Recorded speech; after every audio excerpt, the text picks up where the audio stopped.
Hello guys, I am आकांक्षा तिवारी। आज हम आपको पढ़ाते हैं पेशवाओं के नेतृत्व में जो मराठा शक्ति का विस्तार था वो कैसे हुआ। तो ये विस्तार भारतीय इतिहास का एक अत्यंत गौरवशाली अध्याय है। छत्रपति शिवाजी महाराज द्वारा स्थापित हिंदवी स्वराज को एक अखिल भारतीय साम्राज्य में बदलने का जो श्रेय है वो प्रधानमंत्री या पेशवाओं को ही जाता है। 18वीं शताब्दी में जब मुगल साम्राज्य का पतन हो रहा था तब पेशवाओं ने न केवल महाराष्ट्र की सीमाओं से बाहर निकलकर उत्तर मध्य और दक्षिण भारत में मराठा ध्वज फहराया, बल्कि दिल्ली के तख्त पर भी अपना अप्रत्यक्ष नियंत्रण स्थापित कर लिया था। अब हम पढ़ेंगे पेशवा राज का प्रारंभ और पृष्ठभूमि। 1707 ईस्वी में औरंगजेब की मृत्यु के बाद मुगल साम्राज्य कमजोर पड़ने लगे। छत्रपति साहू जी महाराज ने 1730 ईस्वी में बालाजी विश्वनाथ को अपना पेशवा नियुक्त किया। यहाँ से पेशवा पद वंशानुगत हो गया और प्रशासन की वास्तविक शक्ति पेशवाओं के हाथों में आ गई। फिर प्रमुख पेशवा और मराठा साम्राज्य का विस्तार। तो पहले थे पेशवा बालाजी विश्वनाथ, जिसे नींव का पत्थर कहते हैं। 1713 से 1720 तक शासन किया। कूटनीति विजय उन्होंने हासिल की। बालाजी विश्वनाथ एक कुशल कूटनीतिज्ञ थे। उन्होंने मुगलों के साथ 1719 में एक संधि की, जिसके तहत साहू जी को छत्रपति के रूप में मान्यता मिली। इसके बाद चौथ और सरदेशमुखी। मराठा को दक्कन के 6 मुगल सूबों से चौथ कुल राजस्व का 1/4 और सरदेशमुखी 10% वसूलने का टैक्स वसूलने का कानूनी अधिकार प्राप्त था।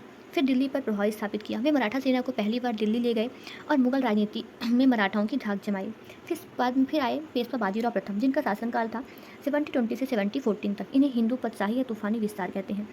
बाजीराव प्रथम को मराठा साम्राज्य का सबसे महान योद्धा और रणनीतिज्ञ माना गया है। उन्होंने हिंदू पद पातशाही अखिल भारतीय हिंदू साम्राज्य का विचार रखा और अपनी रणनीतियाँ अपनाई। उन्होंने कहा, आओ हम इस पुराने वृक्ष के तने मुगल साम्राज्य पर प्रहार करें, शाखाएं तो स्वयं ही गिर जाएंगी। फिर मालवा और गुजरात पर उन्होंने विजय प्राप्त की। 1720 से 30 के दशक में बाजीराव ने मालवा और गुजरात पर अधिकार कर उत्तर भारत का मार्ग प्रशस्त किया। फिर पालखेड़ का युद्ध 1728 में हुआ। हैदराबाद के निजामुल मुल्क को करारी शिकस्त दी और उसे चौथ देने पर मजबूर किया। फिर दिल्ली पर धावा बोला। 1737 में केवल 500 घुड़सवारों के साथ बाजीराव ने दिल्ली पर हमला बोल दिया और मुगल बादशाह को भयभीत किया।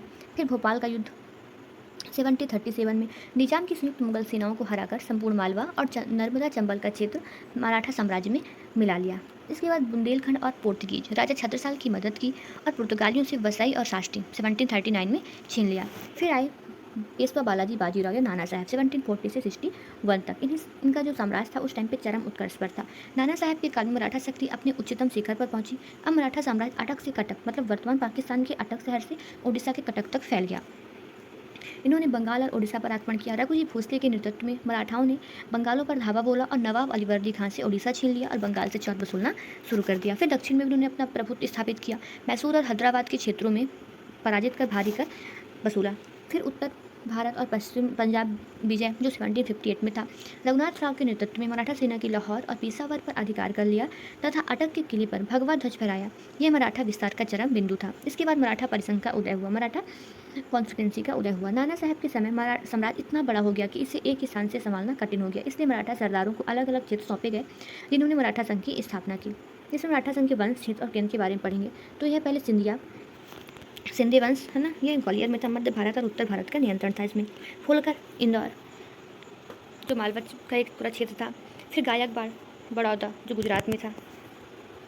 फिर भोसले जो थे वो नागपुर में थे। ओडिशा, बंगाल और मध्य भारत इनका पूरा एरिया था। और पेशवा पुणे केंद्र और सर्वोच्च शक्ति थी यहाँ। फिर इन्हीं के टाइम पे पानीपत का थर्ड वॉर हुआ 1761 में और इनके विस्तार पर विराम लगा। 1761 में अहमद शाह अब्दाली और मराठाओं के बीच पानीपत का थर्ड वॉर हुआ।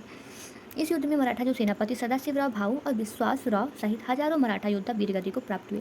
इस पराजय से मराठा साम्राज्य को भारी धक्का लगा और उत्तर भारत में उनके विस्तार की जो गति थी वो कुछ समय के लिए थम गई।